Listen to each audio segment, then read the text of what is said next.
శంకరం శంకరాచార్యం కేశవం బాదరాయణం సూత్రభాష్యకృతౌ వందే భగవంతౌ పునః పునః. శరణాగత పారిజాతమా బొరిన సురుల పాలి భూతమా. శరణాగత పారిజాతమా బొరిన సురుల పాలి భూతమా. అరుదైన సృష్టికి ఆది మూలమా ఓ హరి నమో పరమ పుటాల వాలమా. జయ మంగళము నీకు సర్వేశ్వరా, జయ మంగళము నీకు జలజవాసినికి, జయ మంగళము నీకు సర్వేశ్వరా.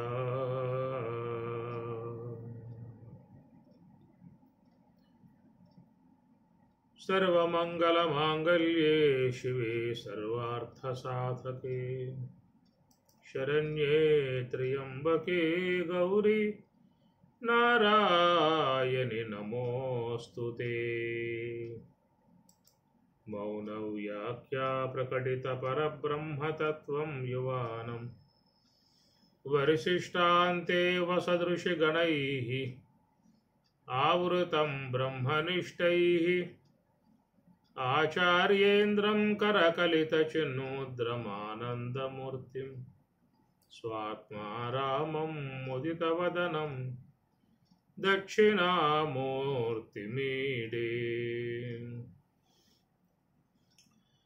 విశ్వం పశ్యతి కార్యకారణతయా స్వస్వామి సంబంధతః, శిష్యాచార్యతయా తథైవ పితృపుత్రాధ్యాత్మనా భేదతః. స్వప్నే జాగ్రతి వాయ ఏష పురుషో మాయా పరిభ్రామితః. తస్మై శ్రీ గురుమూర్తయే నమ ఇదం శ్రీ దక్షిణామూర్తయే. తస్మై శ్రీ గురుమూర్తయే నమ ఇదం శ్రీ దక్షిణామూర్తయే. విశ్వం పశ్యతి కార్యకారణతయా. విశ్వమంతయు కూడా కార్యకారణాత్మకము అన్నటువంటి అంశం మీద ప్రయాణం చేస్తూ ఉన్నాము. కార్యకారణ కర్తృత్వే హేతు ప్రకృతి ఉచ్యతే. కార్యకారణ అనేటువంటిదంతయు కూడా హేతు ప్రకృతి. ప్రకృతి అనేది ఆ విధంగా కలిగి ఉంటుంది. పురుష సుఖదుఖానాం భోక్తృత్వే హేతు ఉచ్యతే. పరమాత్మ శుద్ధముగా స్పష్టముగా ఇస్తున్నటువంటి అంశము జగత్తంతా కూడా కార్యకారణాత్మకముగా ఉన్నది. మరి జీవుడు సుఖదుఖములు అనేటువంటి వాట్లను అనుభవించేటువంటి వాడుగా ఉన్నాడు అని పరమాత్మ అన్నమాట. దానికి కారణం దీంట్లో మనకి శ్లోకంలో శంకరాచార్యుల వారు చక్కగా చెప్పుకొచ్చారు. పరమాత్మ చెప్పినటువంటి అంశానికి చక్కటి వివరణ శంకరులు ఈ యొక్క శ్లోకంలో ఇస్తున్నారు. దాన్ని మనం చూద్దాం, ఆ విషయాన్ని చూద్దాము.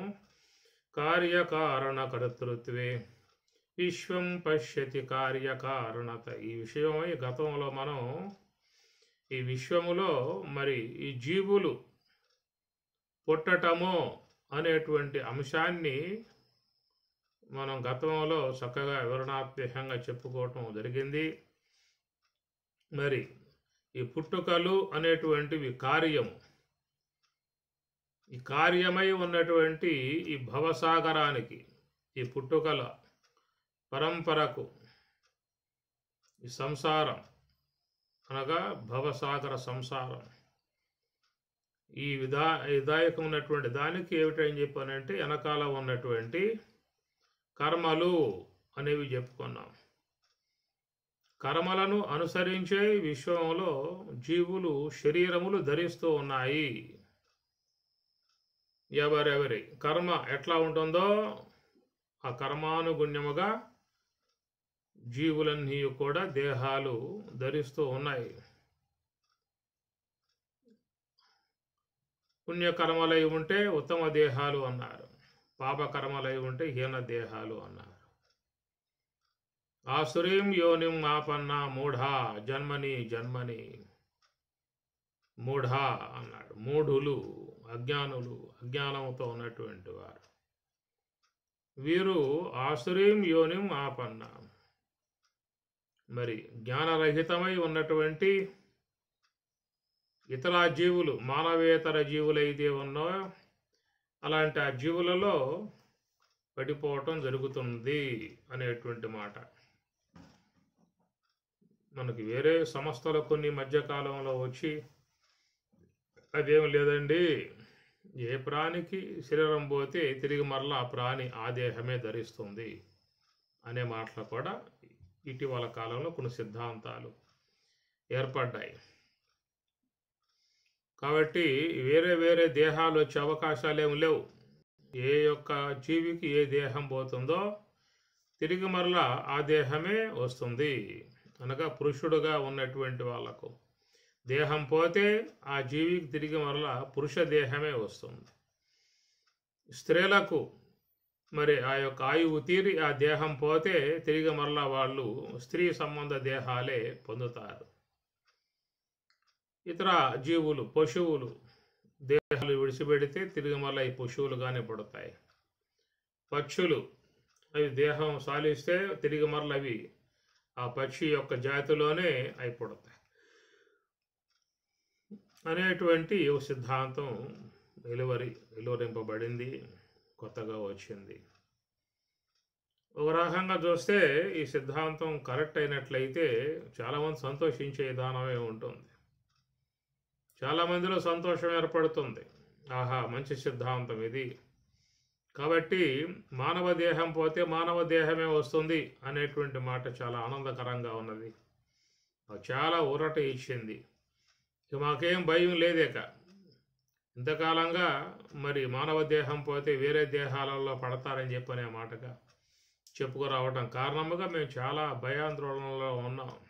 ఏ దేహాలు వస్తాయో, ఏ దేహంలో పడతామో, ఏ యొక్క యాతనలు పడాలో, ఏ దుఃఖాలు పొందాలో, ఏ యొక్క ఇబ్బందులు పడాలో అనేటువంటి విధానంలో భయపడుతూ ఉన్నాం. కానీ మీరు మాకు చల్లటి వార్త చెప్పారు, చక్కటి విషయం చెప్పారు కనుక అలాంటి యొక్క భయాలు మీకు అవసరం లేదు. అందువల్ల ఎవరు ఏ ప్రాణి ఏ దేహం ధరించి ఉన్నదో తిరిగి మరలా ఆ ప్రాణికి అదే దేహం వచ్చే విధానమే విశ్వంలో ఉన్నది అన్నమాట చెప్పుకొచ్చారు. దాని ఉదాహరణ కూడా వాళ్ళు చెప్పారు. ఏమిటా ఉదాహరణ అంటే, ఇప్పుడు భూమిలో మామిడి గింజ పెట్టండి, ఏ చెట్టు వస్తుంది?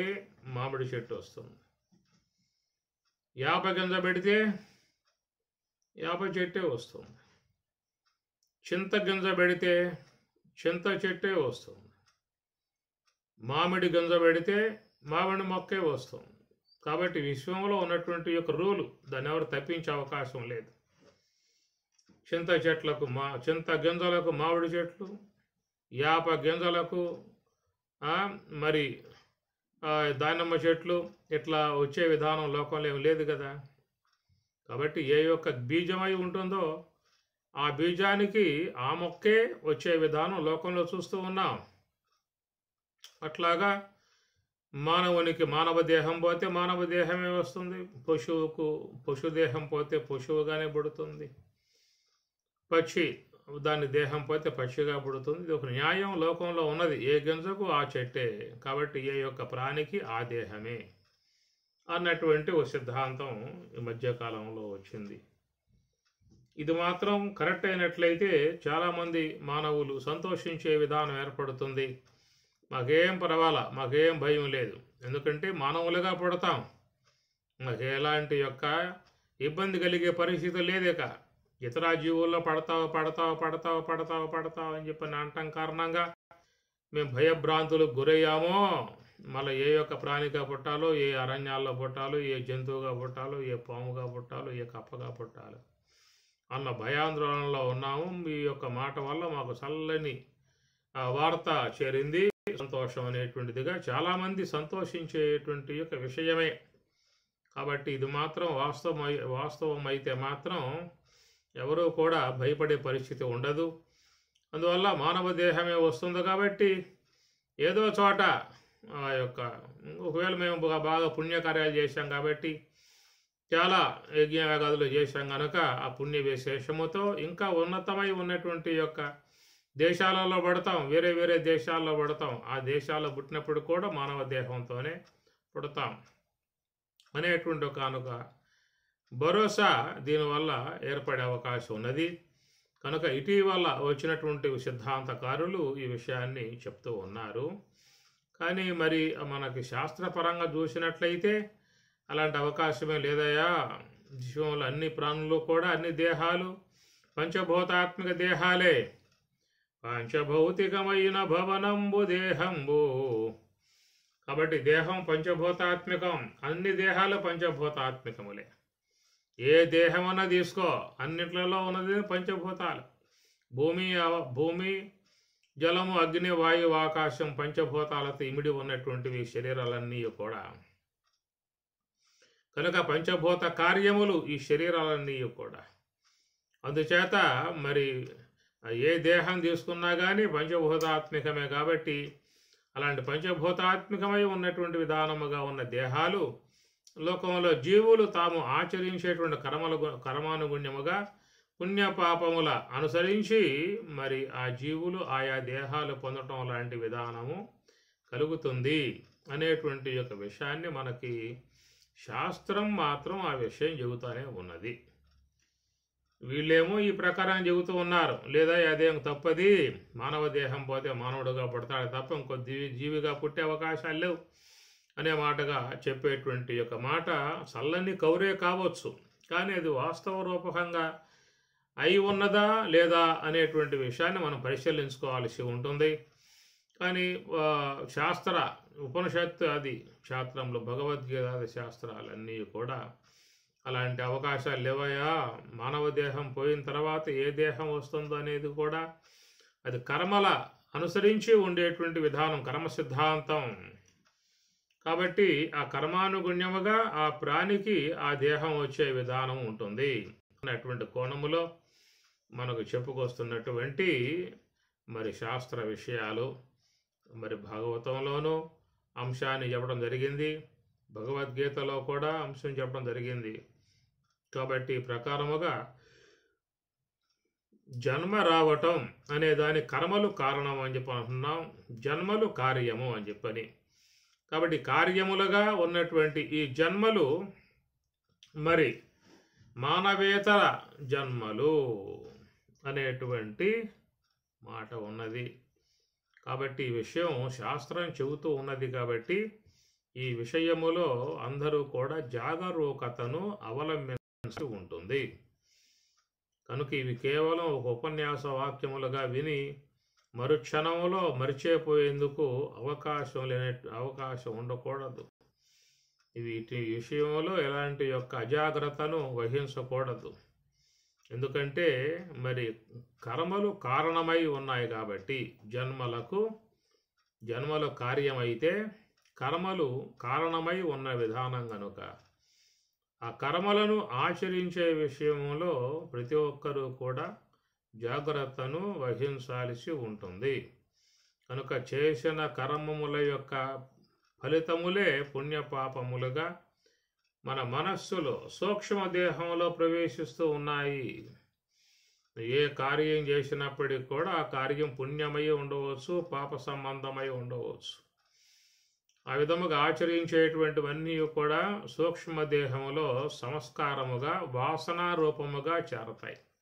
దాన్నే వాసనలు అన్నారు, సంస్కారములు అన్నారు. అవన్నీ కూడా మస్తిష్కంలో చేరిపోతూ ఉన్నాయి. ఒకవేళ మనం ఏమన్నా చూసుకోవాలని చెప్పి అనుకున్నా కూడా అట్లాగా గనక దృష్టి సారించాము అంటే, ఆ సూక్ష్మదేహం వైపుకి దృష్టి సారించాము అంటే ఆ సూక్ష్మ దేహములు అన్నీ కూడా నీకు కదిలాడతాయి, నీ దృక్కోణానికి ఎదురుగా వచ్చేస్తాయి.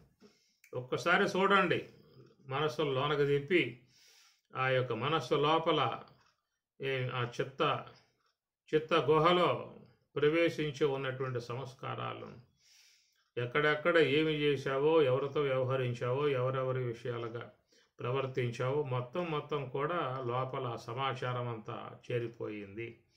దాన్నే సంస్కారములు అన్నారు. కాబట్టి ఆ సంస్కారాలు అనేటువంటివన్నీ కూడా మరి లోపల మన సూక్ష్మదేహంలో చేరుతా ఉన్నాయి. ఒకవేళ మనం సంపాదించేటువంటి ఈ పుణ్యపాపాలు ఏవైతే ఉన్నాయో వేరే వాళ్ళని చెందేవిగా ఉన్నట్లయితే కూడా మనం కొంత సంతోషించి ఆయా కార్యాలు చేసుకునే అవకాశం ఉండేది. అది మనకు చెందవు. మనం చేసే కర్మలన్నీ కూడా, మన కార్యాల సంబంధ కర్మలన్నీ కూడా అది వేరే వాళ్ళకి పోతున్నాయి అని చెప్పనే మాటగా ఉందనుకోండి, ఆయా విషయంలో కూడా చాలామంది సంతోషపడతారు, యథేచ్ఛగా ఆ కార్యాలు చేస్తారు. ఎందుకంటే నాకు చెందేటువంటివి కాదు కదా, నేను చేస్తూ ఉన్నా కానీ అవన్నీ కూడా పక్క వాళ్ళకి పోతా ఉన్నాయి అనే విధానంగా ఉన్నట్లయితే మరి అందరూ కూడా ఆ కార్యంలో చక్కగా వాళ్ళు యథేచ్ఛగా వ్యవహరిస్తారు. కాబట్టి మరి తాను సమకూర్చుకునేటువంటి వనరులు ఇతరులకు పోతాయి, అవి మాత్రం మనతో పాటు శాశ్వతంగా ఉండవు. మనం ఉన్నంతకాలం వాడుకోవచ్చు, తదనంతరం అవన్నీ కూడా వేరే వాళ్ళని చెందుతాయి. మన జీవితంలో కష్టపడి నానాయాతనలు పడి ఆర్జించేటువంటి యొక్క వనరులన్నీ కూడా తర్వాత కాలంలో ఎవరో ఒకరికి సొంతం అయిపోయే పరిస్థితి ఉన్నది. కానీ కర్మలు అనేటువంటివి ఆ ప్రకారంగా ఎవరిని కూడా చేరేటువంటివి కావు.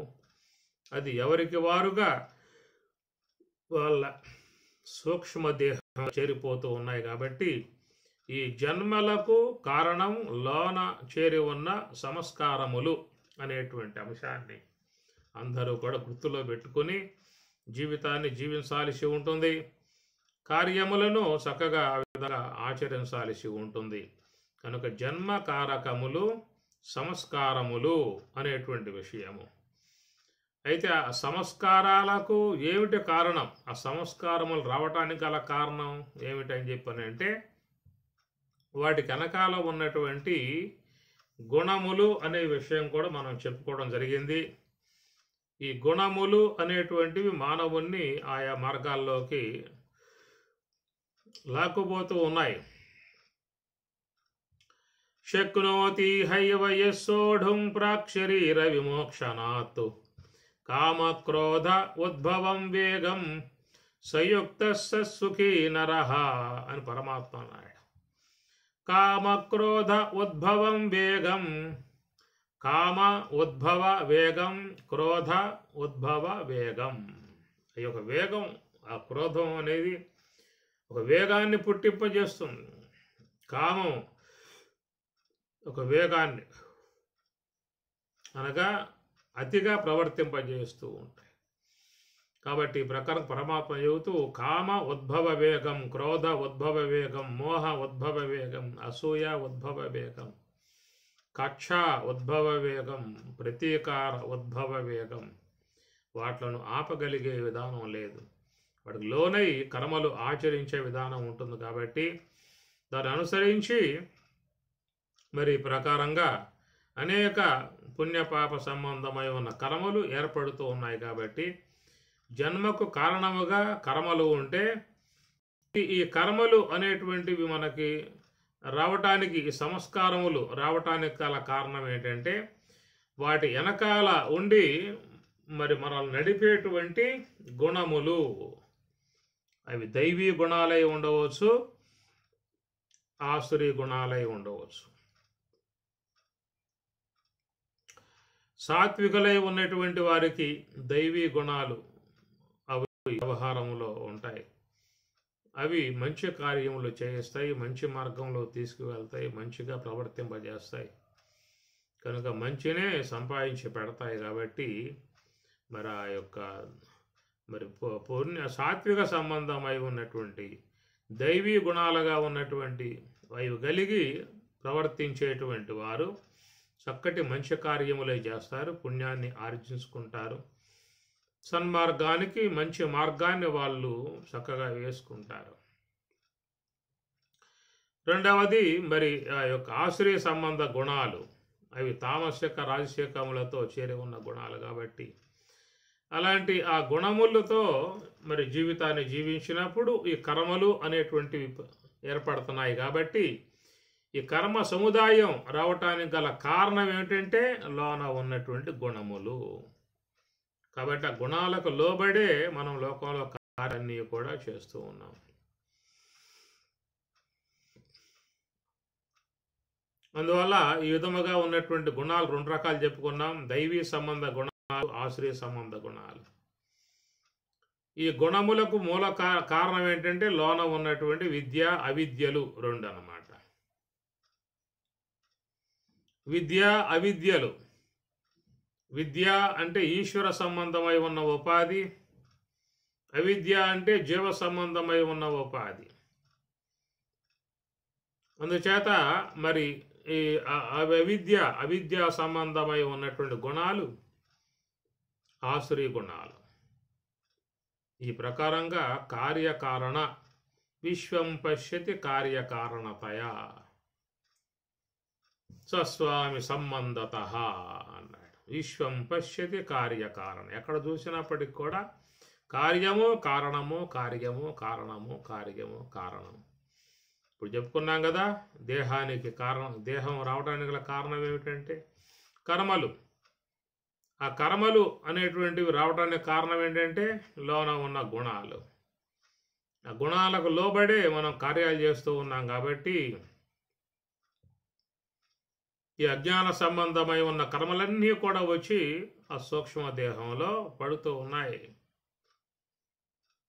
కాబట్టి ఈ ప్రకారంగా కర్మలు అనేటువంటివి వాటి కారణం లోపల ఉన్నటువంటి గుణాలు, రాజసిక సంబంధ,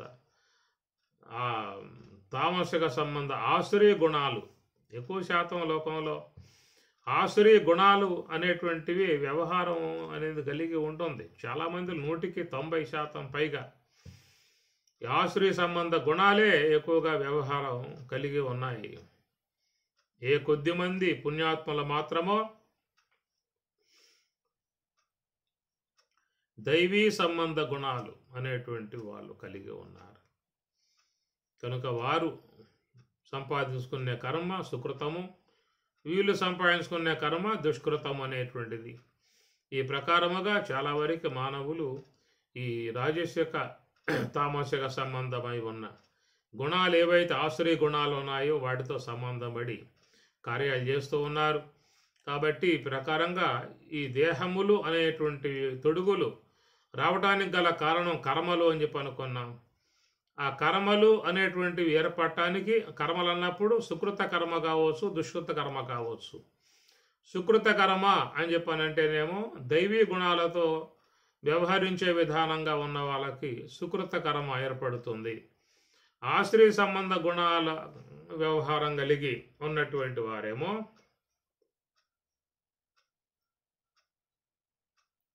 దుష్కృత కర్మ అనేటువంటిది ఏర్పడుతుంది. మరి ఈ విధముగా ఏర్పడటానికి కారణం గుణాలు అన్నాం. మరి ఆ గుణాలకు కారణం ఏంటి వెనకాల అంటే విద్య అవిద్యలు కారణమవుతాయి. దైవీ సంపత్తి గుణాలకేమో విద్య కారణమైతే ఆశ్రయ సంబంధ గుణాలకు లోన ఉన్నటువంటి మూల అవిద్య కారణమై ఉన్నది.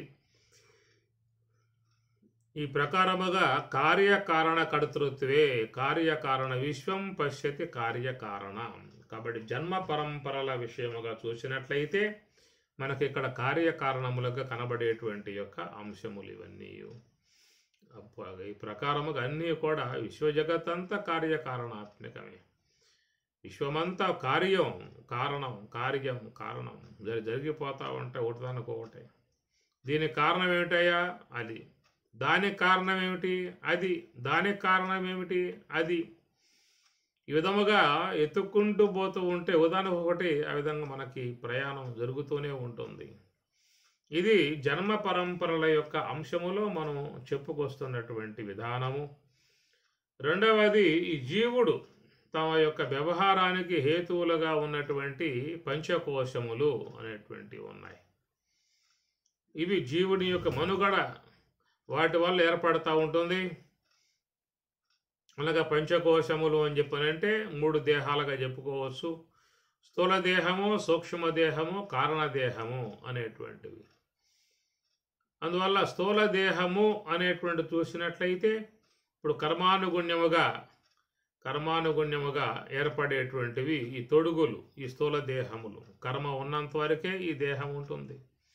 కర్మ క్షయమయ్యిందా అంటే ఈ శరీరం కాస్త ఆగూడతోనే మన నుండి సెలవు తీసుకుని వెళ్ళిపోతుంది. ఈ ప్రకారంగా ఎన్నో తొడుగులు, ఎన్నో శరీరాలు అనేటువంటివి జీవితంలో వచ్చాయి అని చెప్పని శాస్త్రం చెబుతున్నమాట. అది అనేక శరీరములు ఈ జీవుల్లో ఉన్నటువంటి వాడు ధరిస్తూ ఉన్నాడని చెప్పేసి అని. కాబట్టి అందుచేత ఈ స్థూల దేహం రావడానికి గల కారణం కర్మలైతే, మరి సూక్ష్మ దేహము అనేటువంటిది ఏంటంటే అది కేవలం పంచభూత అంశముల పంచీకరణ, సూక్ష్మదేహ పంచీకరణ అని చెప్పన్నారు. వాటిని అనుసరించి ఏర్పడ్డటువంటివి ఈ కార్యజాతం. జ్ఞానేంద్రియములు, కర్మేంద్రియములు, అంతరేంద్రియములుగా చెప్పేటువంటివన్నీ కూడా అవి పంచభూతాంశములతో ఏర్పాటై ఉన్నటువంటి విధానము అది. అందువల్ల ఏదైతే దేని కార్యమై ఉన్నదో అది దాని కారణమై ఉన్నటువంటి యొక్క అంశాన్ని మాత్రమే అది తీసుకుంటుంది. ఉదాహరణకు మరి ఆకాశం యొక్క కార్యం శ్రోత్రేంద్రియం గనుక అట్టి ఆ శ్రోత్రేంద్రియము ఆకాశం యొక్క సంబంధమగు శబ్దాన్ని అది గ్రహిస్తుంది. అట్లనే వాయువు యొక్క కార్యం త్వగేంద్రియం. వాయువు కారణమై దాని కార్యం త్వగేంద్రియం. అందువల్ల ఈ త్వగేంద్రియం కార్యం ఏం చేస్తుందని చెప్పనంటే వాయువు యొక్క అంశతో ఏర్పడింది కాబట్టి మరి ఆ వాయువు యొక్క సంబంధమై ఉన్న స్పర్శ అనే గుణాన్ని అది తెలుసుకుంటుంది. కాబట్టి ఇది కార్యకారణాత్మకము అన్నారు. కాబట్టి ఏ యొక్క ఇంద్రియం ఉంటుందో ఆ ఇంద్రియం దేని యొక్క కార్యమై ఉన్నదో దాని కార్యమై ఉన్నటువంటి యొక్క ఇంద్రియం దాని యందు ఉన్నటువంటి గుణాన్ని తెలుసుకునే విధానంగా ఉంటుంది. అట్లా అగ్ని యొక్క కార్యం నేత్రేంద్రియం. అగ్ని కార్యం నేత్రేంద్రియం. కాబట్టి ఈ నేత్రేంద్రియము అనేటువంటిది ఏంటంటే మరి సమస్త విశ్వాన్ని విషయం చేసుకుంటూ ఉన్నది. తెల్లగా ఎదురుగా ఉన్నటువంటి అన్నీ కూడా శుద్ధముగా తెలుసుకుంటూ ఉన్నది నేత్రేంద్రియం. కారణం ఏంటంటే అగ్ని యొక్క అర్ధాంశము చక్షువయ్యను అన్నారు.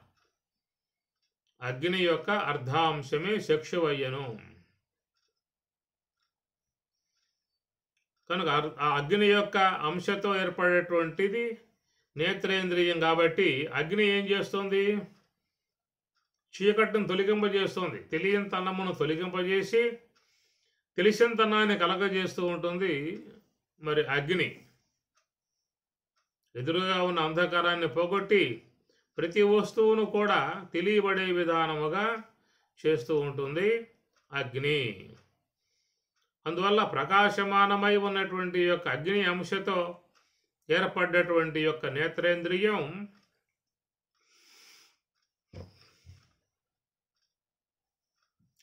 అన్ని పదార్థాలను కూడా అది తెలియజేసేదిగా ప్రకాశించేదిగా ఉన్నది. దాని లక్షణం అది. అగ్ని యొక్క లక్షణం నేత్రేంద్రియమునందు వచ్చింది. కాబట్టి అన్ని వస్తువులను కూడా శుద్ధముగా చూస్తుంది నేత్రేంద్రియం. కారణం ఏంటంటే అగ్ని యొక్క అర్ధాంశం అది.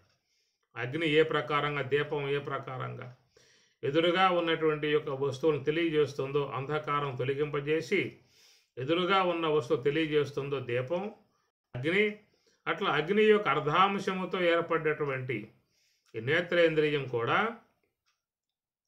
తెలియంతనం లేకుండా చేసి ఎదురుగా ఉన్నటువంటి యొక్క వస్తువుల్ని శుద్ధంగా చూడగలిగే విధానం చేస్తూ ఉన్నది. అది అగ్ని యొక్క లక్షణం.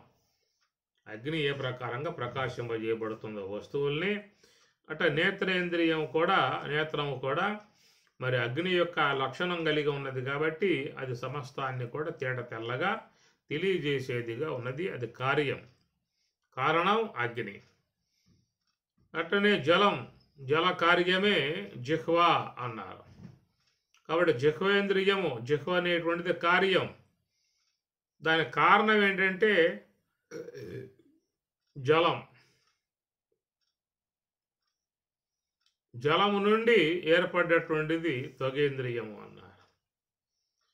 కాబట్టి జల కార్యం అయినటువంటి యొక్క త్వగేంద్రియం అదేం చేస్తుంది? జలమునందు ఉన్నటువంటి గుణాన్ని, రసాన్ని అది తెలుసుకుంటుంది. ఇది కార్యకారణ. విశ్వం పశ్యతి కార్యకారణ. కాబట్టి కారణము కార్యము, కారణము కార్యము.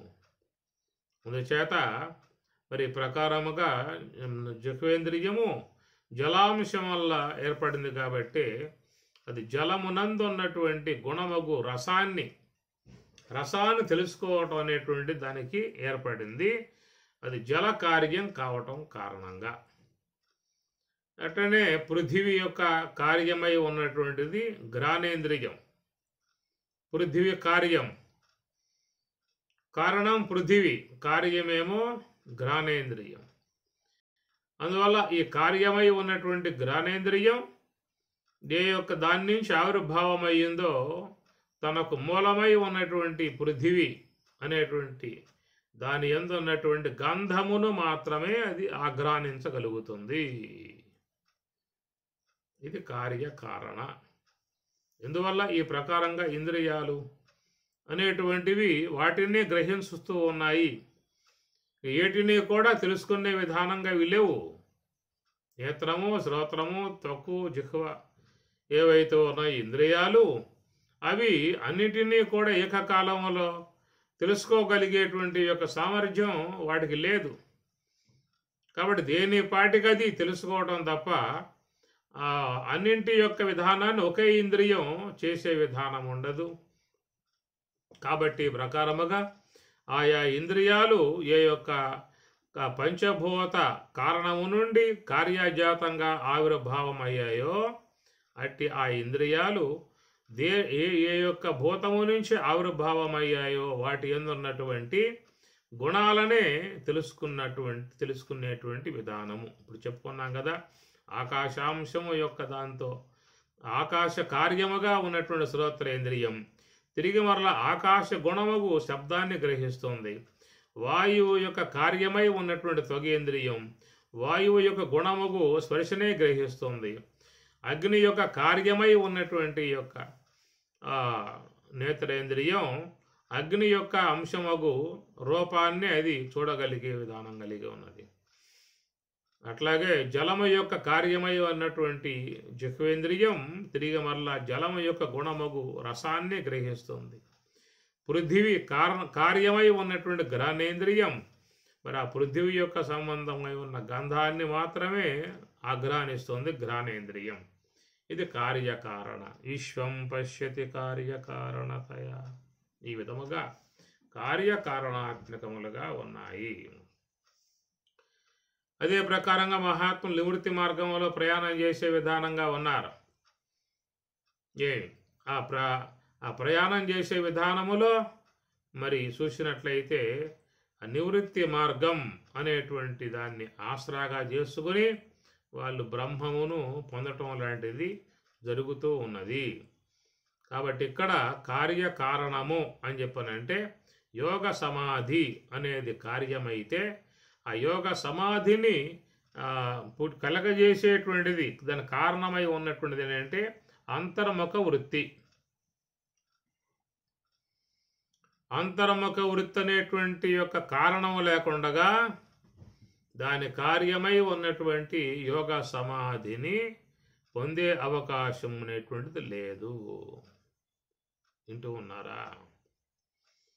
ఏ ప్రకారంగా నేత్రేంద్రియం లేకపోతే దాని కార్యమగు దృశ్యాన్ని గోచరింపజేసుకునే అవకాశం లేదో, ఏ ప్రకారముగా శ్రోత్రేంద్రియం లేకపోతే దాని కార్యమగు దానికి మరి దాని ద్వారా శ్రోత్రేంద్రియం అనేటువంటి ఒక కార్యం లేకపోయినట్లయితే శబ్దాన్ని గ్రహించుకునే అవకాశం లేదు. ఘ్రాణేంద్రియం అనేటువంటి యొక్క కార్యం లేకపోయినట్లయితే గంధం తెలుసుకునే అవకాశం లేదు. ఆ ప్రకారముగా నివృత్తి మార్గం అనేటువంటి కారణం లేకుండగా యోగ సమాధి అనేటువంటి కార్యాన్ని పొందే అవకాశము లేదు. కనుక విశ్వమంతా కూడా ఎట్లా ఉంది అనే మాటకి విశ్వం పశ్యతి కార్యకారణతయా, చాలా గొప్పగా దీంట్లో ఉన్నటువంటి యొక్క అంశం ఇది. కాబట్టి విశ్వమంతా కార్యకారణాత్మకము అనే మాటగా చెప్పుకొస్తూ ఉన్నాడు. విశ్వం అన్నాడు, అక్కడ బ్రహ్మం అని చెప్పి అనలేదు. ఎందుకంటే బ్రహ్మం సర్వాధిష్టానం. బ్రహ్మమునందు కార్యం లేదు, కేవలం బ్రహ్మం సర్వకారణం అంతే. బ్రహ్మము సర్వకారణం అనాలే తప్ప బ్రహ్మమునందు ఏ కార్యము లేదు. బ్రహ్మమునందు కార్యం చెప్పావు అని చెప్పనంటే ఆ బ్రహ్మం దేని కార్యము అని అనాలిసి వస్తుంది. పలానా దాని నుండి ఆ బ్రహ్మం ఏర్పడింది అన్న మాటలు చెప్పాల్సి వస్తుంది. కాబట్టి కార్యత్వం కలిగి ఉన్నదా అని చెప్పనంటే ఎప్పటికైనా అది కారణంలో తన కారణంలో చేరిపోవాల్సి ఉంటుంది. ఇప్పుడు ఆభరణములు అనేటువంటి ఏమిటి? బంగారం యొక్క కార్యం. ఆభరణములు బంగారం యొక్క కార్యములు, బంగారం యొక్క కార్యం. కాబట్టి బంగారం యొక్క కార్యం కాబట్టి ఆభరణాలు ఎప్పటికైనా ఇవి బంగారంలోనే చేరిపోతాయి. అట్లనే అలలు అనేటువంటివన్నీ కూడా నీటి యొక్క కార్యం. అందుచేత అలలు అనేటువంటివి అవి తన కారణమగు జలమునందే చేరిపోతాయి. ఈ ప్రకారముగా ఈ కార్యములు అనేటువంటివన్నీ కూడా తన కారణమునందు విలీనం చెందే విధానం విశ్వములో ఉన్నది. కాబట్టి కార్యము తన కారణములో చేరిపోయింది అని చెప్పి అంటూ ఉంటాం. ఇప్పుడు శరీరము అనుకోండి, ఇది పృథివీ యొక్క కార్యం. కనుక ఇది మనకు ప్రాప్తించింది కాబట్టి దీని యందు ఒక మక్కువ, ఒక ప్రేమ పెంచుకున్నాం. ఈ దేహమునందు నేననేటువంటి ఒక భావన ఏర్పాటు చేసుకున్నాం. దాన్ని ఎంతో మంచిగా చూసుకుంటూ ఉన్నాం. 2 పూట్ల 3 పూట్ల ఆహారములు పెట్టి మంచిగా స్నానాలు చేయించి ఏదన్నా తేడా వస్తే ఆరోగ్యకరంగా మందులు వాడి ఎంతో బాగా ఈ దేహాన్ని చూస్తూ ఉన్నాం. ఎంత చూసినా కానీ ఇది దేహం అనేది పృథివీ కార్యం.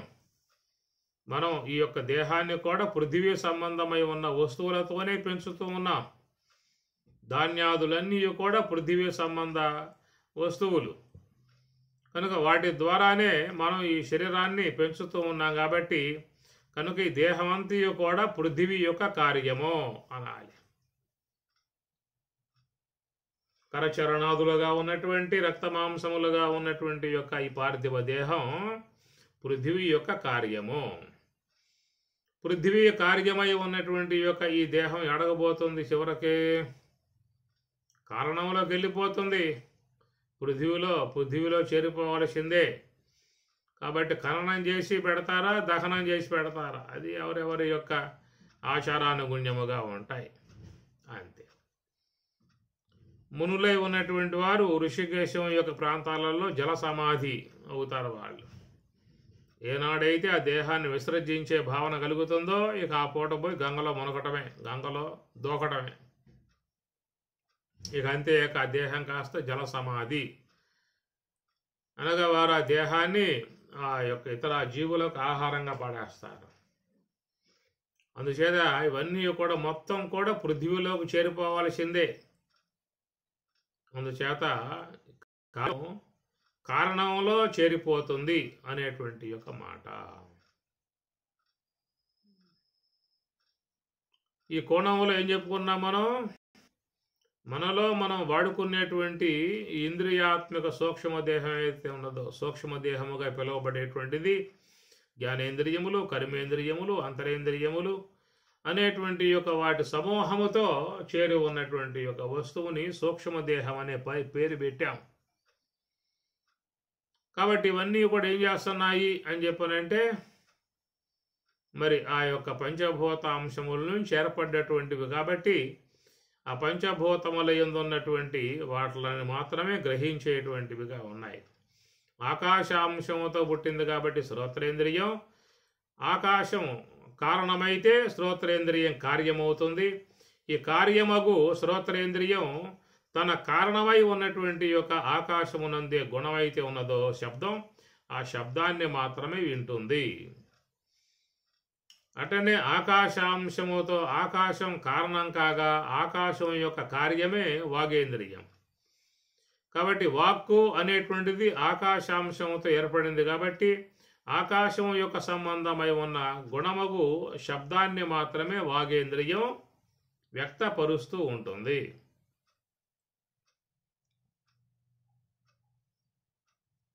అట్లనే త్వగేంద్రియం అది జలం యొక్క కార్యం కాబట్టి అది త్వగేంద్రియం జలం యొక్క సంబంధమైన రసాన్ని అది తెలుసుకుంటూ స్పర్శను తెలుసుకుంటూ ఉంటుంది. ఆ స్పర్శను ఈ పాణేంద్రియం విసర్జిస్తూ ఉంటుంది. కర్మ విధానం కాబట్టి విసర్జిస్తుంది. మన శరీరం మీద ఏదన్నా పురుగు పాగుతూ ఉన్నట్లయితే ఎమ్మటే ఆ చెయ్యి అక్కడికి వెళ్ళిపోయి ఆ పురుగును కాస్త తీసివేస్తుంది, విసర్జిస్తుంది విసర్గాను. కాబట్టి ప్రకారముగా మరి జ్ఞానేంద్రియములు కానీ కర్మేంద్రియాలన్నీ కూడా పంచభూతముల కార్యములు. మనం ఆ పంచభూత కార్యాలని మన వ్యవహార సిద్ధి కోసముగా వాడుకుంటూ ఉన్నాము. ఈ ప్రకారముగా ఈ ప్రవృత్తికి సంబంధించినటువంటి యొక్క అంశం ఇది.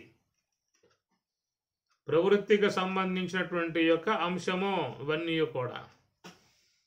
కనుక వీటి ద్వారా ప్రకృతి యొక్క వనరులు, ప్రకృతి యొక్క సంబంధ వస్తువులు, ప్రకృతి సంబంధ విషయాలు ఏవైతే ఉన్నాయో వాటిని ఆస్వాదించుకోవడానికి ఉపయోగపడేటువంటి యొక్క సముదాయం ఇది సూక్ష్మదేహములో చేరి ఉన్నటువంటి అంశములు జ్ఞానేంద్రియములుగా, కర్మేంద్రియములుగా, అంతరేంద్రియములుగా పిలువబడేటువంటివన్నీ కూడా ఈ ప్రకృతి అనేటువంటి యొక్క వాట్ల నుంచే ఇవి సంబంధం కలిగి ఉంటాయి. కాబట్టి కార్యకారణ విశ్వం పశ్యతి కార్యకారణ. ఈ కార్యకారణాత్మకముగా ఏర్పడ్డటువంటి మరి ఈ ఇంద్రియములు ఏవైతే ఉన్నాయో మరి వాటితో సంబంధం పడ్డటువంటి వాడు ఈ జీవుడు. సంబంధం పడ్డాడు కాబట్టి ఏమవుతున్నాడు ఇక్కడ అని చెప్పనంటే పురుష సుఖ దుఃఖానాం భోక్తృత్వే, పురుష సుఖ దుఃఖానాం. కాబట్టి పురుషుడు వాటి ద్వారా ఈ సుఖ దుఃఖాలు పొందుతూ ఉన్నాడు అన్నాడు. ఎందుకంటే ఆ దేహేంద్రియ సంఘాతమై ఉన్నటువంటి వ్యవహారంలో వీడు తలదూర్చాడు కాబట్టి వాటి ద్వారా వచ్చే సుఖ దుఃఖాలకు వీడు గురి కావాల్సిన పరిస్థితి జీవుడికి ఏర్పడింది. అందువల్ల ఈ ప్రకృతితోనే ఇంద్రియాలు అనుసంధానం అనేటువంటివిగా కలిగి ఉంటాయి. ఎందువల్ల అంటే ఇది కార్యకారణ. విశ్వం పశ్యతి కార్యకారణ. అవి ఆ వైపుకే పోతాయి. నేత్రేంద్రియం దృశ్యం వైపుకే పోతుంది, శ్రోత్రేంద్రియం శబ్దం వైపుకే పోతుంది, ఘ్రాణేంద్రియం గంధం వైపుకే పోతుంది, జిహ్వేంద్రియం రసం వైపుకే పోతుంది. ఎందువల్లంటే అవి కార్యకారణ సంఘాతమై ఉన్నటువంటివి కాబట్టి ఆ విధముగా కలుగుతూ ఉన్నాయి. వాటితో మమేకమై ఉన్నటువంటి జీవుడు కాబట్టి ఈ జీవుడు సుఖ దుఃఖములను అనుభవించేటువంటి పరిస్థితిగా వీనికి ఏర్పడుతుంది. సయేవ మాయా పరిమోహితాత్మా శరీరం ఆస్థాయ కరోతి సర్వం స్త్రీ అన్నపానాది విచిత్ర భోగై సహ ఏవ జాగ్రత్తో పరితృప్తిమేతి.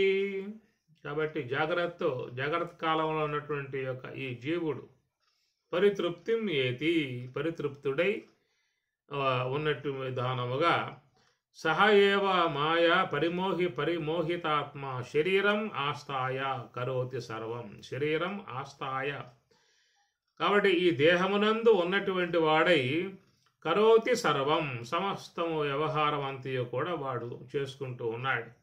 దేహేంద్రియాలను చక్కగా తనకు అనుగుణ్యముగా వాటిని వాడుకుంటూ ఉన్నాడు. స్త్రీ అన్నపానాది విచిత్ర భోగై. స్త్రీ అన్నపానాది ఈ విషయ జీవితంలో ఈ సుఖరూపమై ఉన్నటువంటి యొక్క వాటిలను ఆస్వాదిస్తూ ఉన్నటువంటి వాడుగా జాగ్రత్త తృప్తిమేతి. జాగ్రత్త అవస్థలో ఆ విధముగా వ్యవహరిస్తూ ఉన్నటువంటిది జీవుడు. స్వప్నే సహజీవ సుఖ దుఃఖ భోక్త స్వమాయయా కల్పిత జీవలోకే అన్నాడు. స్వప్నే సహజీవ జీవుడు స్వప్నే స్వప్నమునందు సుఖ దుఃఖ భోక్త సుఖ దుఃఖాలని అనుభవిస్తూ ఉన్నాడు. స్వమాయయా కల్పిత జీవలోకే, ఇదంతా ఇది స్వమాయయ. స్వ అంటే తన యొక్క మాయ. జీవుడు నిద్రా సమయమునందు తన అవిద్యా కార్యముగా ఏర్పడేటువంటిది ఆ నిద్ర. ఆ నిద్ర యందు గోచరించేటువంటి స్వప్నములు అవి మనస్సులో చేరి ఉన్నటువంటి సంస్కారములు.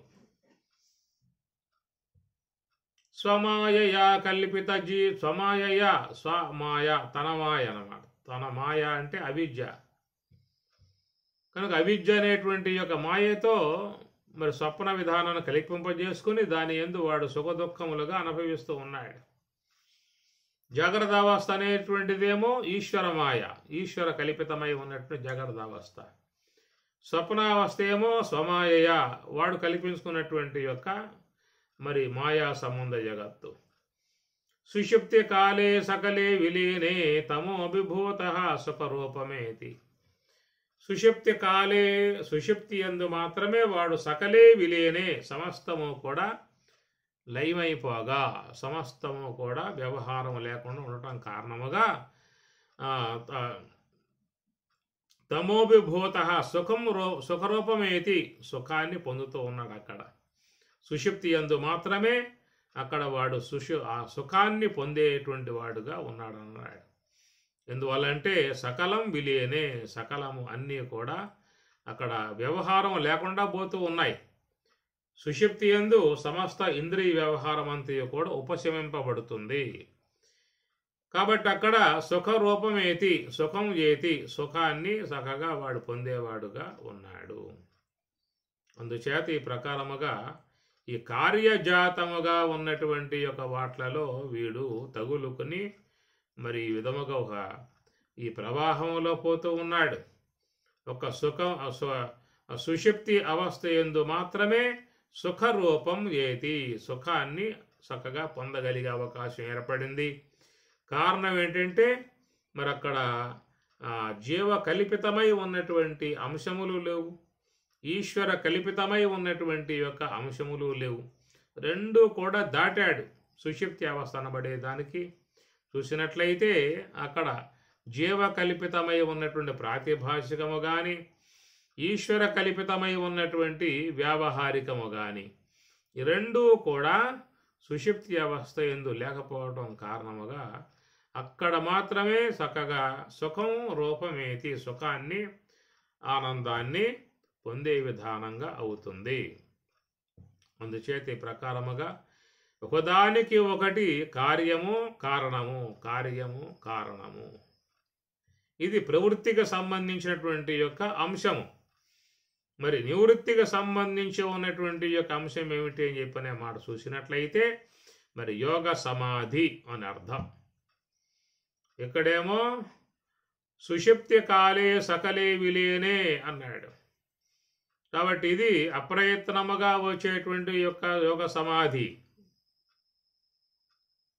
జీవునికి అప్రయత్నముగా ప్రాప్తింపబడేటువంటి యొక్క యోగ సమాధిగా చెప్పవచ్చు.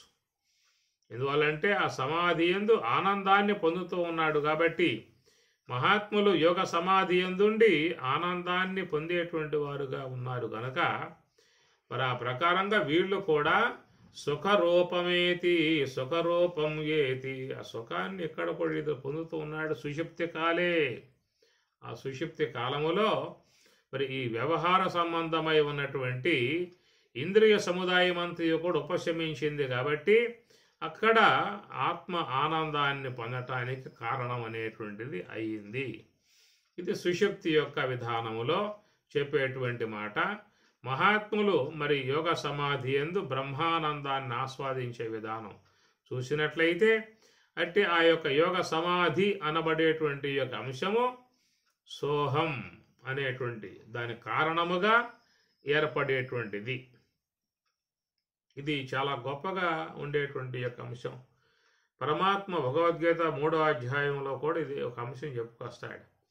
అన్నాద్భవంతి భూతాని పర్జన్యాదన్న సంభవ, యజ్ఞాద్భవతి పర్జన్యో యజ్ఞ కర్మ సముద్భవ, కర్మ బ్రహ్మోద్భవం విద్ధి బ్రహ్మాక్షర సముద్భవం, తస్మాత్ సర్వగతం బ్రహ్మ నిత్యం యజ్ఞే ప్రతిష్ఠితం. ఏవం ప్రవర్తితం చక్రం నానువర్తయతి యః అఘాయుః ఇంద్రియారామః మోఘం పార్థ సజీవతి. యస్త్వాత్మరతిరేవ స్యాత్ ఆత్మతృప్తశ్చ మానవః ఆత్మన్యేవ చ సంతుష్టః తస్య కార్యం న విద్యతే. ఇది చక్కగా వచ్చేటువంటి వరస. దాంట్లో ఏవం ప్రవర్తితం చక్రం, ఏవం ఈ ప్రకారముగా ప్రవర్తింపబడుతున్నటువంటి యొక్క చక్రం, ఈ చక్రాన్ని నా అనువర్తయతి అనుసరించి ప్రవర్తించడో అట్టివాడు అఘాయుహు. అఘం అంటే పాపం. పాపమే ఆయువుగా కలిగి వాడు జీవించాల్సి వస్తుంది. ఇంద్రియారామః, వాడు ఇంద్రియాలకు వశుడై ఇంద్రియముల యొక్క గజిబిజులో, ఇంద్రియముల యొక్క గందరగోళంలో పడి జీవించాల్సిన పరిస్థితి ఏర్పడుతుంది. ఇంద్రియారామః మోఘం పార్థ సజీవతి. మోఘం అంటే వ్యర్థ జీవితాన్ని వాడు జీవించటం అవుతుంది అనేది విశేషణములుగా చెప్పాడు.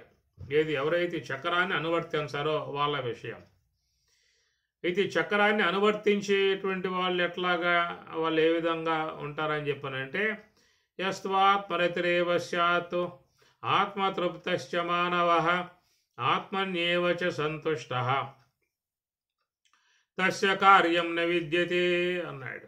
ఎవరైతే ఈ యొక్క చక్రాన్ని అనుసరించేవారుగా ఉన్నారో వాళ్ళు పొందేటువంటి యొక్క ప్రయోజనం ఏమిటనే మాటకి యస్త్వాత్మరతిరేవ స్యాత్ ఆత్మతృప్తశ్చ మానవః ఆత్మన్యేవ చ సంతుష్టః తస్య కార్యం న విద్య. అద్భుతముగా ఉండేటువంటి యొక్క సన్నివేశం ఇది. ఎంతో శుద్ధముగా ఇచ్చేటువంటి వివరణాత్మక అంశం ఇది. ఎవరు ఏవం ప్రవర్తితం చక్రం, ఈ చక్రమును కార్యకారణాత్మకముగా ఉన్న చక్రమును నా అనువర్తయతి అనుసరించరో, అనుసరించకుండా ఉన్నవాడు ఏమవుతాడనే మాటకి మరి వాడు అఘాయుహు పాపమే ఆయుష్గా కలిగి జీవిస్తాడు. ఇంద్రియారామః ఇంద్రియాలకు వశుడై లోలుడై జీవించే పరిస్థితి ఏర్పడుతుంది.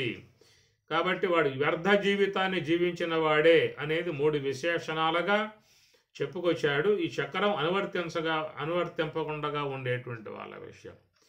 ఎవరైతే ఈ చక్రమును అనువర్తిస్తారో వాళ్ళకేమిటంటే ఆత్మరతి, ఆత్మతృప్తి, ఆత్మసంతుష్టి.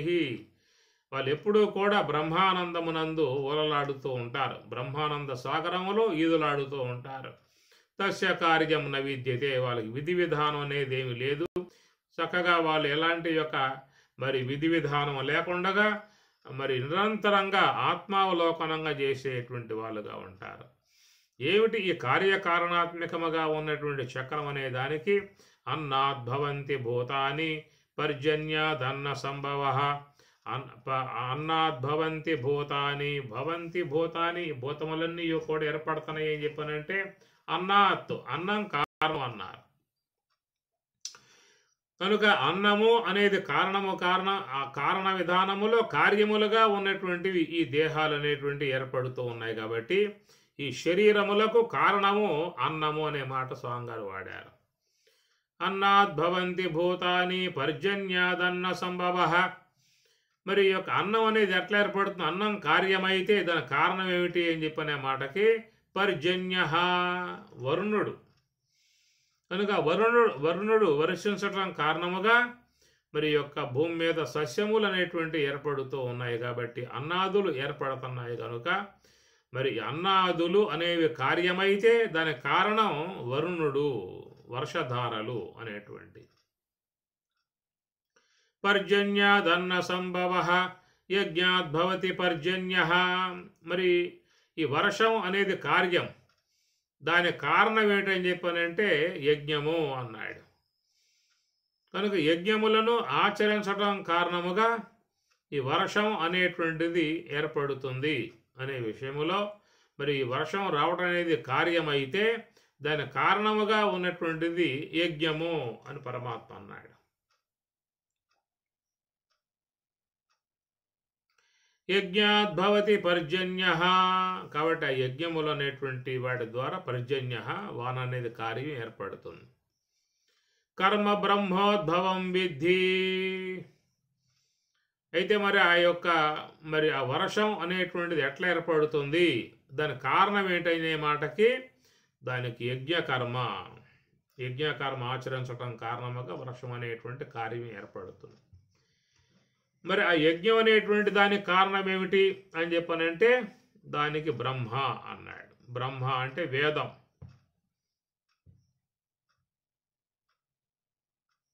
యజ్ఞ కర్మ సముద్భవం కర్మ బ్రహ్మోద్భవం విద్ధి, కాబట్టి ఇక్కడ మరి ఆ యజ్ఞము అనేటువంటిది కర్మ వల్ల ఏర్పడుతుంది అన్నాడు. కర్మ కారణం అవుతుంది.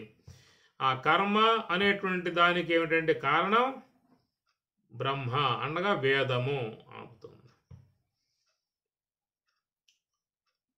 వేదం అంటే శబ్ద బ్రహ్మం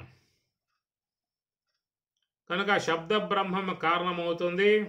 ఆ శబ్ద బ్రహ్మమును కారణం ఏంటని చెప్పనంటే అది మరి సర్వవ్యాపకమై ఉన్నటువంటి బ్రహ్మము. తస్మాత్ సర్వగతం బ్రహ్మ నిత్యం యజ్ఞే ప్రతిష్ఠితం. తస్మా సర్వగతం బ్రహ్మ, అంటే ఆ బ్రహ్మము అంతటా వ్యాపకమై ఉన్నది కాబట్టి ఆ బ్రహ్మము సర్వకారణము అన్నారు. కనుక ఆ బ్రహ్మము యొక్క కారణముగా ఏర్పడేటువంటిది ఈ శబ్ద బ్రహ్మము. ఆ శబ్ద బ్రహ్మము శుద్ధ బ్రహ్మ కార్యము. ఈ శబ్ద బ్రహ్మం అనబడేటువంటి దాని ద్వారా కర్మ అనేటువంటి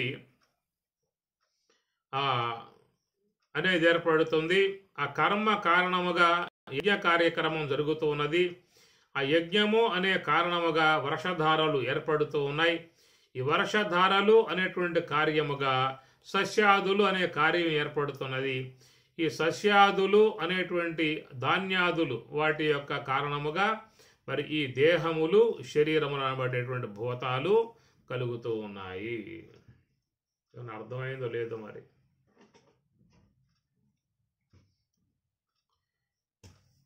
అన్నాద్భవంతి భూతాని పర్జన్యాదన్న సంభవః యజ్ఞాద్భవతి పర్జన్యః యజ్ఞః కర్మ సముద్భవః కర్మ బ్రహ్మోద్భవం విద్ధి బ్రహ్మాక్షర సముద్భవం తస్మా సర్వగతం బ్రహ్మ నిత్యం యజ్ఞే ప్రతిష్ఠితం.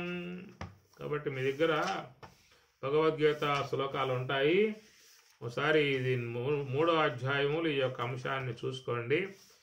ఏవం ప్రవర్తితం చక్రం, ఇది ఒక చక్రములాగా ప్రవర్తించేటువంటి యొక్క అంశము ఉన్నది. కార్యకారణ విశ్వం పశ్యతి కార్యకారణతయా, కార్యకారణాత్మకముగా ఉన్నటువంటి విధానము. అన్నాద్భవంతి భూతాని, అన్నం అనేటువంటిది కారణమైతే భూతములు కార్యము. మరి అన్నం అనేది కార్యమైతే దానికి కారణము పర్జన్యః వరుణుడు. ఈ వరుణుడు అనేటువంటిది కార్యమైతే దానికి కారణము యజ్ఞము. యజ్ఞము అనేటువంటిది కార్యమైతే దానికి కారణము మరి కర్మ అని క్రియా విధానము.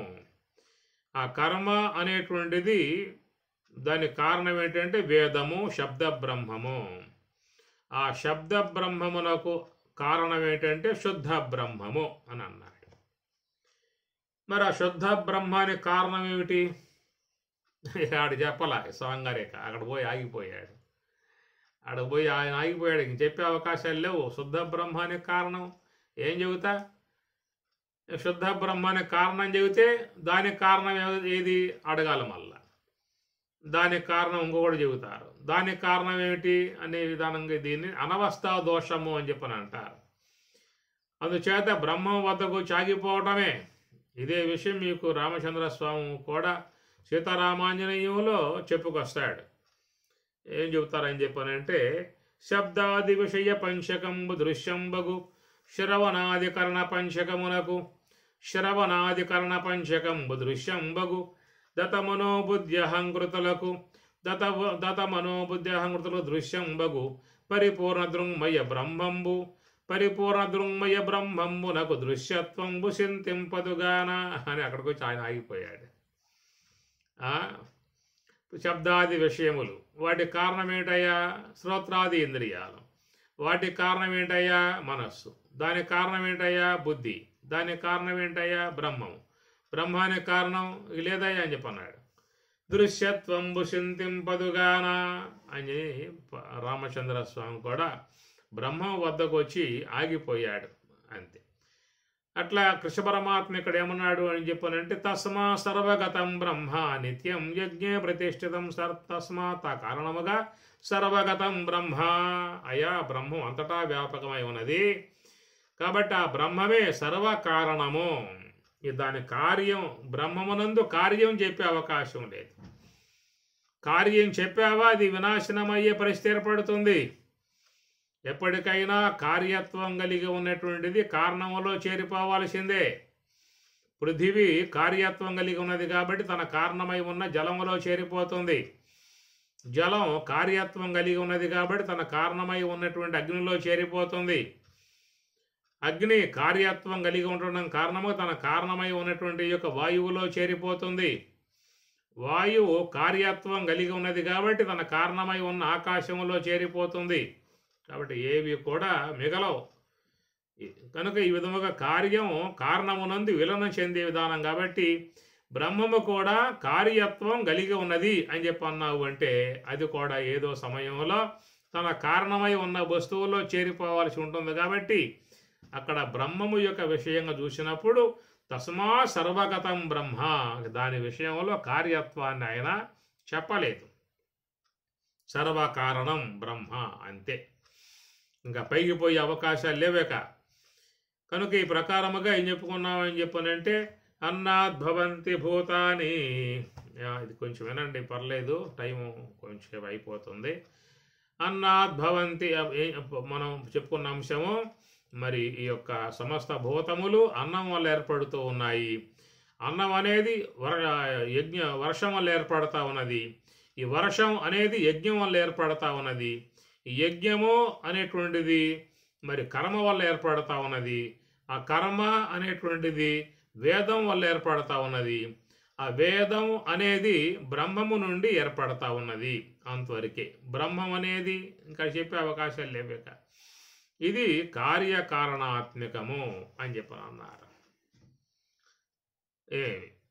దీనికి స్వామివారు కూడా మంచిగా పరమార్థ అంశాన్ని ఏర్పాటు చేశారు. అన్నాత్ భవంతి భూతాని పర్జన్యాదన్న సంభవ. ఇది కేవలం మరి ఆ యొక్క ధ్యాన సంబంధమై ఉన్నటువంటి యొక్క అంశముగా కూడా చెప్తారు. మరి ఇక్కడ చూసినట్లయితే మరి కర్మ అనేటువంటిది ఏంటంటే మనస్సుని హంస యొక్క ఆశ్రయంలో పెట్టడము, అది కర్మయోగము అన్నారు. ఈ విధముగా మనస్సు అనే దాన్ని హంస యొక్క ఆశ్రయంలో పెట్టడం అనేటువంటి కర్మను ఆచరించినట్లయితే అట్టి ఆ కర్మ సోహము యొక్క కర్మ ద్వారా యజ్ఞం అనేది ఏర్పడుతుంది. యజ్ఞము అంటే అంతర్యాగము, సుషుమ్నాయందు ఏర్పడేటువంటి యొక్క అంతర్యాగము అన్నమాట. కనుక అట్టి అంతర్యాగము అనబడేటువంటి యొక్క యజ్ఞమును ఆచరించినప్పుడు దానివల్ల వర్షం ఏర్పడుతుంది. యజ్ఞం వల్ల వర్షం ఏర్పడుతుంది. ఏమిటా వర్షము అని చెప్పనంటే అమృతధారలు. త్వం తదాప ఆపో జ్యోతి రసోమృతం. కనుక బ్రహ్మనిష్ట చేసేటువంటి వారికి చక్కటి అమృతధారలు అనేటువంటివి ఆపోస్థలమునందు మూర్ధమునందు ఏర్పడేటువంటి యొక్క విధానము. అట్లాగా భగవంతుని నుంచి కూడా అమృతధారలు ఏర్పడతాయి. కాబట్టి ఈ అంతర్యాగం అనగా ఈ జ్ఞానయజ్ఞం, సుషుమ్నాయందు ఉన్నటువంటి జ్ఞానయజ్ఞం, అంటే ఆ జ్ఞానయజ్ఞము ద్వారా ఈ వర్షధారలు అమృతధారలు అనేటువంటి ఏర్పడతాయని చెప్పని, అటు అమృతధారలు వర్షధారల కారణముగా మన ఈ శరీరం అనేటువంటిది చక్కగా తేజోవంతముగా, ప్రకాశవంతముగా, ఆరోగ్యవంతముగా ఏర్పడే విధానం ఏర్పడుతుంది. కాబట్టి ఈ ప్రకారముగా కర్మ ద్వారా యజ్ఞము ద్వారా అమృతధారలు, అమృతధారల వల్ల అన్నమయ కోశమగు ఈ యొక్క స్థూల దేహం యొక్క జీవన విధానము అని అన్నారు. కాబట్టి ఆ కర్మ అనేది ఎట్లా ఏర్పడుతుంది అని చెప్పినప్పుడు శబ్ద బ్రహ్మము ద్వారా, అనగా గురువు మనకు ఉపదేశించేటువంటి బ్రహ్మోపదేశం, తాను మన అనుగ్రహించేటువంటి యొక్క శబ్ద బ్రహ్మము అనగా బోధ జ్ఞానము అనే శబ్ద బ్రహ్మము గురువు ద్వారా మనం గ్రహించినప్పుడు తర్వాత కాలంలో మన యందు చక్కటి సోహం భావ ధ్యాన విధానం ఏర్పడుతుంది. కాబట్టి ఈ విధంగా కర్మయోగానికి కారణం గురుదేవుని యొక్క వాక్యము, ఉపదేశ వాక్యము, శబ్ద బ్రహ్మము. అట్టి ఆ శబ్ద బ్రహ్మము అనేటువంటిది ఏర్పడేది శబల బ్రహ్మముకు శ్వాస నుంచి. కనుక శ్వాస అనే శబల బ్రహ్మము నుండి ఈ శబ్ద బ్రహ్మం అనేటువంటిది ఏర్పడుతున్నది. అయితే ఈ శబల బ్రహ్మాత్మిక శ్వాస అనేది శుద్ధ బ్రహ్మము నుండి ఏర్పడుతూ ఉన్నది. కనుక శుద్ధ బ్రహ్మము నుండి ఈ శబల బ్రహ్మాత్మిక శ్వాస, ఈ శబల బ్రహ్మాత్మిక శ్వాస యొక్క ఆశ్రయం ద్వారా కలిగేటువంటి యొక్క కర్మయోగము, ఆ కర్మయోగము ద్వారా ఏర్పడేటువంటి అంతర్యాగము, అంతర్యాగము ద్వారా కలిగేటువంటిది ఆ జ్ఞానవర్షము, ఆ జ్ఞానవర్షం ద్వారా ఈ అన్నమయ కోశాది ఈ దేహాలు చక్కగా ఆరోగ్యవంతముగా జీవించేటువంటి యొక్క విధానము. ఇది ఒక కార్యకారణాత్మకముగా ఉన్నటువంటి విధానము. ఏవం ప్రవర్తితం చక్రం, ఈ విధముగా ఏర్పడి ఉన్నటువంటి యొక్క ఈ చక్రాన్ని నా అనువర్తయతి, ఎవరైతే అనుసరించరో ఆ మార్గంలో ప్రయాణం చేయరో అట్టివారు అఘాయు, పాపమే ఆయుష్యుగా కలిగి జీవిస్తారు. ఇంద్రియారామ, ఇంద్రియలోలురై ఇంద్రియములకు బానిసలై వాళ్ళు జీవించే విధానం ఏర్పడుతుంది. వ్యర్థ జీవితం వాళ్ళు జీవన కాలంలో గడపటమే అవుతుందన్నాడు. ఎవరు అనువర్తించకుండా ఉన్నటువంటి వారు, ఎవరైతే చక్రం అనువర్తిస్తారో ఏమి అట్టి వారికి ఏం కలుగుతుందయ్యా అని చెప్పానంటే, యస్త్వాత్మరతిరేవ స్యాత్ ఆత్మతృప్తశ్చ మానవః ఆత్మన్యేవ చ సంతుష్టః తస్య కార్యం న విద్యతే. ఇట్టి ఈ కార్యాన్ని ఎవరైతే యజ్ఞ యొక్క అంశాన్ని చక్కగా చక్రాన్ని అనువర్తిస్తారో అట్టి వారు మరి ఆత్మయందు రమిస్తారు, ఆత్మయందే ఆనందిస్తారు, ఆత్మతోనే ఉంటారు, ఆత్మయందే చక్కగా వాళ్ళు ప్రశాంతముగా జీవిస్తారు అనేటువంటి మాట పరమాత్మ చెబుతాడు. తస్య కార్యం నవిద్యతే, అట్టి వారికి మరొక కార్యం చేయాల్సిన అవసరమే లేదు, యోగ సమాధి యొక్క విధానముగా ఉంటారు. కాబట్టి ఈ ప్రకారముగా ఈ యొక్క మరి యోగ సమాధి అనబడేటువంటి ఆ కార్యం రావాలని చెప్పనంటే సోహము యొక్క సూత్రమగు కారణాన్ని ఆశ్రయించగలిగితే ఆ కార్యం ఏర్పడుతుంది, యోగ సమాధి అనే కార్యం ఏర్పడుతుంది. ఎట్లా ఆయా ఇంద్రియాలకు వాటి యొక్క సంబంధ విధానాలు ఉన్నాయో, ప్రకృతి వ్యవహారముగా బాకీ వ్యవహారముగా, అట్లా అంతర వ్యవహారంగా చూసినట్లయితే నివృత్తి మార్గముకు సోహము అనేటువంటి సూత్రం కారణముగా దాని కార్యమై ఉన్నటువంటిది యోగ సమాధి. అటు యోగ సమాధిని పొందినటువంటి వారు ఆత్మయందే ఆనందిస్తారు, ఆత్మయందే సంతోషం చెందుతారు, ఆత్మయందే తృప్తి పడతారు, ఆత్మయందే బ్రహ్మానందాన్ని పొందే విధానం వాళ్ళకి ఏర్పడుతుంది. విశ్వం పశ్యతి కార్యకారణతయా స్వస్వామి సంబంధతః శిష్యాచార్యతయా తథైవ పితృపుత్రాధ్యాత్మనా భేదతః స్వప్నే జాగరితి వాయ ఏష పురుషో మాయా పరిభ్రామితః తస్మై శ్రీ గురుమూర్తయే నమ ఇదం శ్రీ దక్షిణామూర్తయే. ఇంకా దీని అంశాలు కొన్ని ఉన్నాయి, అవి రేపు చూసే ప్రయత్నము చేద్దాము. అందరికీ శుభాశీషులు, శుభమస్తు. జ్ఞానప్రసూనాంబ సమేత శ్రీ కాళహస్తీశ్వర స్వామి వారి కృపానుగ్రహ ప్రాప్తిరస్తు.